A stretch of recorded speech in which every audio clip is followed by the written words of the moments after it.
बिस्मिल्लाहिर्रहमानिर्रहीम। अस्सलामुअलैकुम class 9। Start करते हैं अपना लेक्चर नंबर 18 मिनरल्स के बारे में।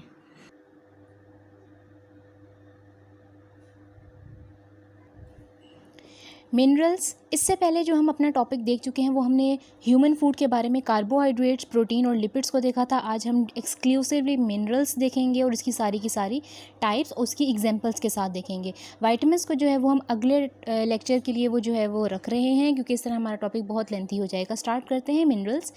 It is on page 144। Minerals, सबसे पहले की डेफिनेशन अगर उर्दू में आपको बताऊँ तो मिनरल्स का मतलब है मादनियात। अब आप लोगों ने ये मुताल्ला पाकिस्तान या एसएसटी में ये आप लोगों ने ये वर्ड सुने होंगे मिनरल्स के बारे में। तो बेसिकली ये होते क्या हैं देख लेते हैं। These are the inorganic elements. ये इनऑर्गेनिक एलिमेंट्स होते हैं दैट ओरिजिनेट इन अर्थ। ये ज़मीन के अंदर मौजूद होते हैं, वहीं पर पैदा होते हैं। It can not be made in the body. Human body हो, प्लांट बॉडी हो या एनिमल बॉडी हो, कोई भी हो सकता है। It can not be made, ठीक है, आपकी बॉडी ये प्रिपेयर नहीं कर सकती। And it is useful to maintain health. अब एक चीज़ है जो आपकी बॉडी के अंदर बन ही नहीं रही, but still it is necessary for your growth, for your body growth. तो फिर आप उसको कैसे लेंगे? अब अगर आपके बाहर ज़मीन पर आपको ये चीज़ें मौजूद हैं तो आप उसको बाहर से इंटेक कर लेंगे, अपने ओरली यानी अपने मुंह के ज़रिए खा लेंगे। तो ये बेसिकली मादनियात हैं।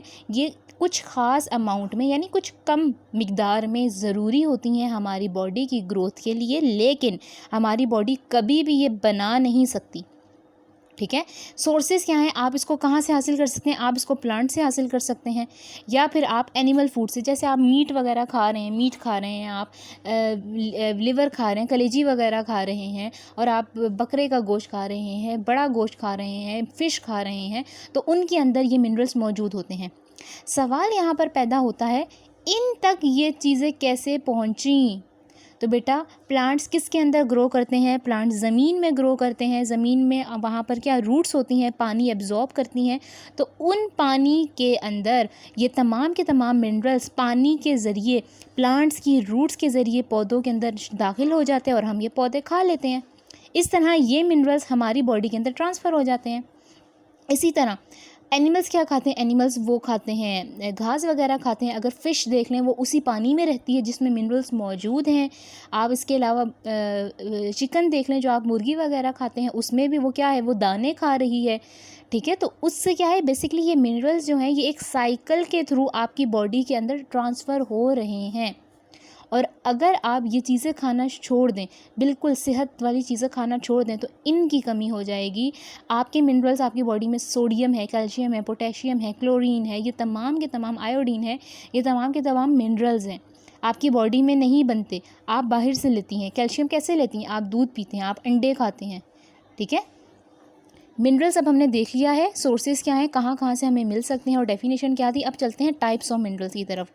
तो बच्चे, there are 2 types of minerals, major minerals and trace minerals. Major mean बहुत बड़ी मिकदार में चाहिए होंगे। ट्रेस मीन, ट्रेसेस होते हैं ना, ज़र्रे, कुछ ज़र्रे मिले। ट्रेस मिनरल्स तो ये ज़र्रात है। अब इनका नाम मेजर और ट्रेस क्यों रखा है वो देखते हैं। Major minerals require in large amount. ये वो मादनियात हैं, ये वो मिनरल्स हैं जो कि हमारी बॉडी को बहुत ज़्यादा अमाउंट में चाहिए होते हैं। अमाउंट भी आपको दी हुई है, ये ज़रूर याद रखिएगा एमसीक्यूज़ के लिए। It must be needed greater than 100 mg per day. एक दिन के अंदर आपको 100 mg से भी ज़्यादा चाहिए होती है मेजर मिनरल्स। एग्जांपल्स आपके सामने, sodium, chlorine, magnesium, phosphorus, calcium, potassium, ये तमाम मिनरल्स आपके जो आपकी रोज़ाना की डाइट है उसके अंदर ये मौजूद होते हैं, ठीक है। इस तरह ट्रेस मिनरल्स की बात करते हैं। दे रिक्वायर्ड इन ट्रेसेस, यानी बाइन्यूट अमाउंट या बहुत स्मॉल अमाउंट के अंदर आपके ट्रेस मिनरल्स जो हैं वो इस्तेमाल होते हैं, यानी आपकी बॉडी को चाहिए होते हैं। एग्जांपल्स क्या हैं? अच्छा, ये देख लेते हैं, इनकी तादाद भी देख लेते हैं, मिकदार। It must be needed less than 100 mg per day, ठीक है। 100 mg से भी कम जो है वो ये चाहिए होता है। एग्जांपल्स आपके पास हैं, आयरन है, जिंक है, कॉपर है, फ्लोरीन है, क्रोमियम है, आयोडीन है, ये तमाम की तमाम चीज़ें जो हैं वो ट्रेस मिनरल्स के अंदर आ जाती हैं। अब बेसिकली बुक का एक टेबल आपके बुक पे मौजूद है, इसी पेज नंबर 144 पे, वो देखते हैं। उसमें बेसिकली ये जो मेजर मिनरल्स और ट्रेस मिनरल्स है इसकी डिटेल बताई गई है, और वो आपने याद भी करनी है क्योंकि वो आपके सिलेबस में शामिल है। So this is your page 144। यहाँ पे ये देखें आपके पास एक टेबल मौजूद है, टेबल 8.2, ये आपके सिलेबस में शामिल है बेटा। Important minerals in human diet and their roles, आपने की डाइट के अंदर कौन कौन सी जो है वो मिनरल्स मौजूद होते हैं और उनका क्या रोल है, यानी उनका क्या मकसद है, उनका क्या फंक्शन है आपकी बॉडी में। मिनरल्स की बेटा देखें इन्होंने डिवीजन की हुई है, minerals, major minerals and trace minerals. ये तमाम के तमाम मेजर मिनरल्स हैं और ये नीचे आपके पास ट्रेस मिनरल्स हैं। एक एक करके देख लेते हैं, इनका मतलब समझ लेते हैं ताकि आपको याद करने में मुश्किल ना हो। सबसे पहले आ जाते हैं sodium. Fluid balance in the body, ये आपकी बॉडी के अंदर पानी की और डिफरेंट फ्लूइड्स की मिकदार को बैलेंस रखता है, ठीक है। It help in absorption of other nutrients, आपके फूड मॉलिक्यूल्स को एब्जॉर्ब करने में या आपके डिफरेंट मॉलिक्यूल्स की ट्रांसपोर्ट करने में सेल मेम्ब्रेन के अक्रॉस ये हेल्प करता है, ठीक है। फंक्शंस भी इसके देख लेते हैं, लेकिन पहले भी पोटेशियम पे आ जाते हैं। It also maintain the fluid balance in the body, दोनों के सेम फंक्शन बट एक डिफरेंट फंक्शन क्या है पोटेशियम का। It act as a cofactor for enzymes, ये बॉडी का फ्लूइड बैलेंस करने के साथ साथ एंजाइम्स के लिए कोफैक्टर के तौर पे भी काम कर रहा है, यानी एंजाइम को और मज़ीद हेल्प करता है कि मैं को फैक्टर हूँ, मेरे साथ तुम मिलकर काम करो और हम दोनों बॉडी को बहुत अच्छा जो है वो फंक्शन करवाएंगे। सेम अब आ जाते हैं क्लोराइड, ठीक है। क्लोराइड बेटा फिर से ये आपकी बॉडी में बैलेंस, फ्लूइड बैलेंस मेंटेन करेगा, लेकिन एक और चीज़ HCl, हाइड्रोक्लोरिक एसिड, कहाँ मौजूद होता है, हमारे स्टमक में मौजूद होता है। It is a component of hydrochloric acid, ये देखें Cl क्लोराइड, ठीक है। हाइड्रोक्लोरिक एसिड जो है वो इसका एक मेन कंपोनेंट है और हाइड्रोक्लोरिक एसिड हमारे स्टमक के लिए बहुत ज़रूरी है, इसके बगैर हमारी फूड डाइजेस्ट नहीं हो सकती। ये तीनों चीज़ें तकरीबन मिलती जुलती थी, तीनों की तीनों क्या कर रहे हैं, फ्लूइड बैलेंस मेंटेन कर रहे हैं बॉडी का, यानी आपकी बॉडी में पानी कम ना हो जाए या आपकी बॉडी में से पानी बहुत ज़्यादा एक्सक्रीट आउट ना हो जाए या बहुत ज़्यादा पसीने से बाहर ना, जो आपको आता है स्वेटिंग वगैरह, उससे बाहर ना चला जाए। या इसके अलावा भी बेटा बहुत सारे फ्लूइड्स होते हैं आपका, जैसे ब्लड वगैरह हो गया, ये उसको भी रेगुलेट करते हैं ये तीनों चीज़ें, सोडियम पोटेशियम क्लोराइड। लेकिन एक एक फंक्शन जो है वो इनका एक्स्ट्रा लिखा हुआ है जो कि आपने याद रखना है और आपको ये MCQs पे कन्फ्यूजिंग तौर पर आ भी सकते हैं। अब आ जाते हैं इनके फंक्शन पे कि आपकी बॉडी में ये करते क्या हैं। Important for muscles contraction, nerve impulse transmission, heart function and blood pressure, आपके मसल्स को कॉन्ट्रैक्ट करने में यानी हाथ पाँव मूव करने में, आपके मैसेजेस ब्रेन तक पहुंचाने में यानी नर्व इम्पल्स में, और हार्ट फंक्शन आपके दिल को धड़कने में, और ब्लड प्रेशर आपका BP यानी आपके ब्लड जो है वो आपकी जब आर्टरीज और वेन्स के अंदर दौड़ रहा होता है तो ये सोडियम पोटेशियम क्लोराइड ये तीनों उसको रेगुलेट कर रहे होते हैं। ये आपको इंपॉर्टेंट फंक्शंस उसने खुद से बता दिए हैं। नेक्स्ट है calcium. Calcium is use for the development and maintenance of bones and teeth and blood clotting. इसके अलावा आपकी सबसे कहते हैं ना हड्डियाँ कमज़ोर हैं दूध पिया करो, उसमें क्या है, कैल्शियम है। दांत कमज़ोर हैं दूध पिया करो, उसमें क्या है, कैल्शियम है।